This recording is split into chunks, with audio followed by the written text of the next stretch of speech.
आज हम स्टार्ट कर रहे हैं 7th बी एक्सरसाइज का 22nd का फर्स्ट पार्ट। उसमें क्या है, how many numbers are there between 100 and 1000 such that 7 is in unit place. कितने नंबर्स होंगे 100 और 1000 के बीच में अगर 7 को हम यूनिट प्लेस पे लेकर चलते हैं। तो इस केस में हम लोग क्या करेंगे, सबसे पहले 22 का फर्स्ट पार्ट में अब हमारे पास 100 से लेकर 1000 तक मीन्स 3 डिजिट नंबर्स आएंगे। अब जो ये है वो तो 7 है, जो यूनिट प्लेस है वहाँ पे फिक्स्ड है कि 7 है। तो यहाँ पे हमारे पास कितने केसेस बनेंगे, अब यहाँ पे 3 डिजिट नंबर बनाने के लिए मीन्स टोटल जो हमारे पास नंबर हैं वो 0 से लेकर 9 तक मीन्स 10 है। बट यहाँ पे 0 नहीं आ सकता, क्योंकि अगर 0 लगाएंगे तो कितने डिजिट नंबर बनेगा 2। जैसे यहाँ पे 0 लगाया 92, तो यहाँ 92 100 और 1000 के बीच में नहीं आ रहा। अगर हम 92 लिखते हैं 092 वो 100 और 1000 के बीच में नहीं आ रहा। मीन्स इसके पास कितने केसेस बने, इसके पास बने 9 केसेस, क्योंकि 0 तो आ नहीं सकता। बट इसमें क्या है, यहाँ पे तो 0 भी इंक्लूडेड है, तो यहाँ पे क्या बनेगा 9 × 10 that is 90। This is the answer. Next है क्वेश्चन नंबर 22 का सेकेंड पार्ट। इसमें क्या है, how many numbers are there between 100 and 1000 such that at least one of their digit is 7। अब हमें क्या फाइंड आउट करना है, कितने नंबर्स आएंगे 100 और 1000 के बीच में अगर 7 एटलीस्ट वन टाइम आना चाहिए। अब एटलीस्ट है तो एटलीस्ट के केस में क्या करते हैं कि हमारे पास वही 3 डिजिट नंबर्स होंगे। अब यहाँ पे कौन कौन से केसेस बनेंगे कि सबसे पहले तो ये है कि 7 अगर यूनिट प्लेस पे होएगा, इसके बाद अगर 7 है एटलीस्ट में 1 और 1 से ज़्यादा होंगे मीन्स 1 प्लेस भी ले सकता है, 2 भी ले सकता है, 3 भी। सबसे पहले हम 1 प्लेसेस के केसेस करेंगे, दैट इज़ अगर वो यूनिट प्लेस पे है, यहाँ पे 10th प्लेस पे है और इन द लास्ट वो 100th प्लेस पे है। तो सबसे पहले क्या है हमारे पास, अगर ये यूनिट प्लेस पे है तो ये सेम केसेस बनेंगे, दैट इज़ 9 × 10। अगर ये 100 प्लेस पे है, अब यहाँ पे तो हमारे पास कितने केसेस है 9, क्योंकि 0 इंक्लूडेड नहीं है। अब यहाँ पे 7 भी बाहर चला गया, तो यहाँ पे क्या बनेगा हमारे पास, कितने केसेस बनेंगे 8।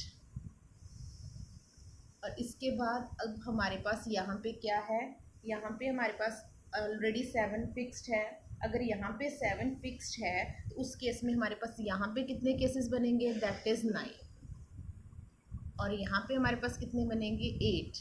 तो अब इन दोनों की प्रोडक्ट क्या बनी 90, 72 एंड अगेन 72।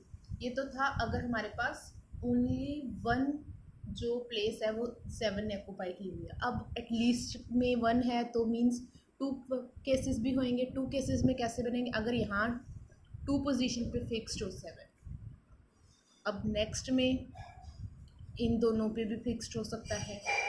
अब इन द लास्ट, फर्स्ट और लास्ट में भी फिक्स हो सकता है। तो यहाँ पे कितने केसेस बने हमारे पास 9, क्योंकि 0 इंक्लूडेड नहीं है। अब यहाँ पे 7 फिक्स्ड है तो इनकी तो ऑलरेडी पोजीशन फिक्स्ड है, मीन्स यहाँ पे अगर हम लिखना चाहें तो 1 1 लिख सकते हैं। अब इसके बाद यहाँ पे ऑलरेडी फिक्स्ड है, मीन्स यहाँ पे भी 7 है, यहाँ पे भी 7 है, तो इसके पास कितने केसेस बने 8। अब इसके बाद यहाँ पे फिक्स्ड है तो यहाँ पे हमारे पास कितने केसेस बनेंगे 9। तो हमारे पास लास्ट में क्या बचा, अब एटलीस्ट 1 के केस में हमने 1 पोजीशन ऑक्यूपाई कर ली, 7 ने सेकंड 2 पोजीशंस ऑक्यूपाई कर ली। अब जो लास्ट केस बनेगा उसमें क्या होएगा कि अगर तीनों की तीनों पोजीशंस किसने ऑक्यूपाई की है 7 है जो वो फिक्स्ड है तीनों पोजीशंस पे, तो यहाँ पे क्या बनेगा 1 × 1 × 1 मीन्स हमारे पास क्या बना 1। अब जो हमारे पास टोटल नंबर ऑफ केसेस बने वो क्या बने, सबसे पहला क्या आया था 90, देन प्लस 72, देन 72, 9, 8, 9 एंड 1। अब इन सब का प्लस करोगे तो क्या बनेगा 252।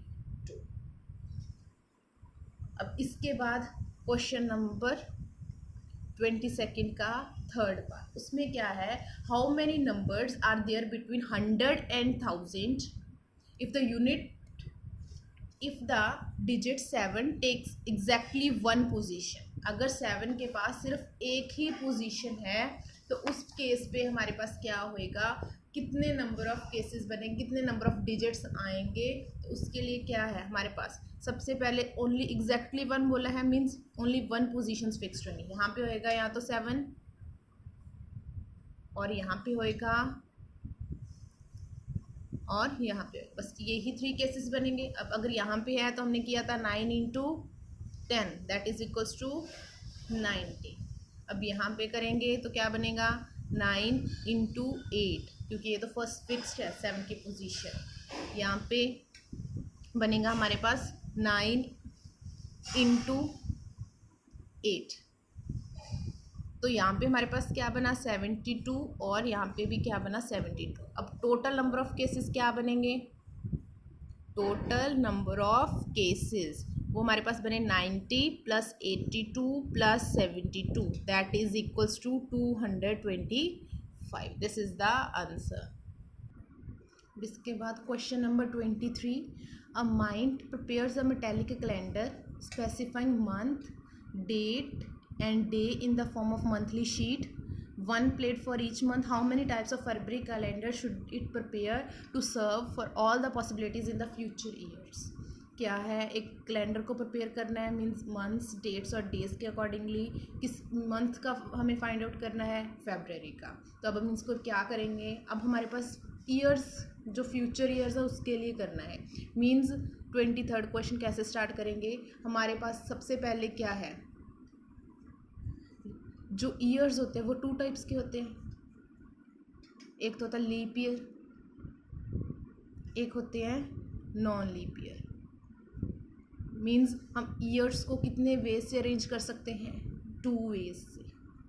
और उसके बाद आती है बात डेज की। डेज हमारे पास कितने होते हैं, 7 डेज। तो इनको कितने अरेंज कर सकते हैं, 7 वेज के साथ। अगर हमें टोटल कैलेंडर की फॉर्मेशन करनी है फेब्रुअरी के लिए तो क्या करेंगे, 2 ईयर्स को 7 डेज़ के साथ मल्टीप्लाई कर सकते हैं। मीन्स जो 2 वेज हैं ईयर्स को लिखने के लिए और 7 वेज हैं डेज़ को लिखने के लिए। तो उसके बाद हमारे पास कितने केसेस बनेंगे, 14 वेज बनेंगे कैलेंडर को फॉर्म करने के लिए। नेक्स्ट है question number 24, for a set of 5 true or false questions, no student has written all correct answer and no 2 students have given the same sequence of answers. What is the maximum number of students in the class for this is true possible? Means इसमें क्या बोला है, set है 5 questions का, means true और false के questions है। किसी भी स्टूडेंट का करेक्ट नहीं होना चाहिए, ना ही किसी का सेम सीक्वेंस आना चाहिए। तो हमें फाइंड आउट करना है कि कितने नंबर ऑफ जो मैक्सिमम स्टूडेंट्स हैं वो प्रेजेंट होंगे। तो इस केस में क्या है, जैसे हमारे पास 24th क्वेश्चन है, कितने क्वेश्चंस हैं, 5। फर्स्ट के पास कितनी चॉइस है, या तो आंसर फर्स्ट ट्रू होएगा या फर्स्ट क्वेश्चन फॉल्स होएगा, तो 2 वेज हो गए। सेकंड के पास भी सेम चॉइसेस है, या तो ट्रू होएगा या फॉल्स होएगा। थर्ड में या तो ट्रू होएगा, फॉल्स, ट्रू और फॉल्स एंड ट्रू और फॉल्स। तो हमारे पास टोटल नंबर ऑफ केसेस क्या बने, दैट इज़ 32। बट उन्होंने क्वेश्चन में मेंशन किया हुआ है कि किसी का भी एक करेक्ट पूरे का पूरा नहीं होना चाहिए।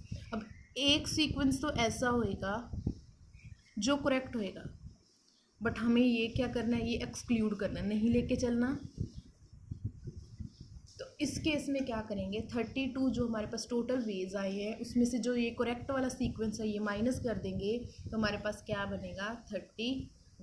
This is the answer. Next है question number 25, how many automobiles licence plates can be made if the inscription on each contains 2 different letters followed by 3 digits.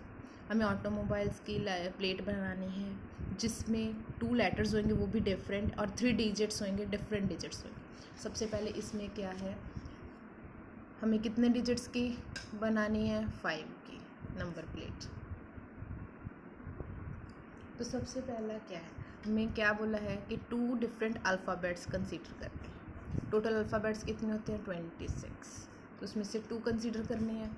Next है हमारे पास डिजिट्स, डिजिट्स कितने हैं, 10, 0 से लेकर 9 तक, इनमें से अरेंजमेंट करनी है। तो सबसे पहले अगर हमारे पास 1 अल्फ़ाबेट आ गया, उसके कितने वेज हैं 26। अब यहाँ पे एक फिक्स्ड हो गया तो इसके पास कितने वेज बने 25। अब 2 लेटर्स बोला था, 2 लेटर्स फिक्स्ड हो गए। अब इसके बाद किसकी टर्न आती है डिजिट्स की। कितने डिजिट्स हैं 10, तो यहाँ पे कितने वेज हैं फर्स्ट डिजिट को लिखने के लिए 10, नेक्स्ट 9, नेक्स्ट 8। अब इन सब की प्रोडक्ट करने के बाद हमारे पास टोटल वेज आएंगे, वो कितने आएंगे 4, 6, 8, 666। This is the answer of question number 26 question.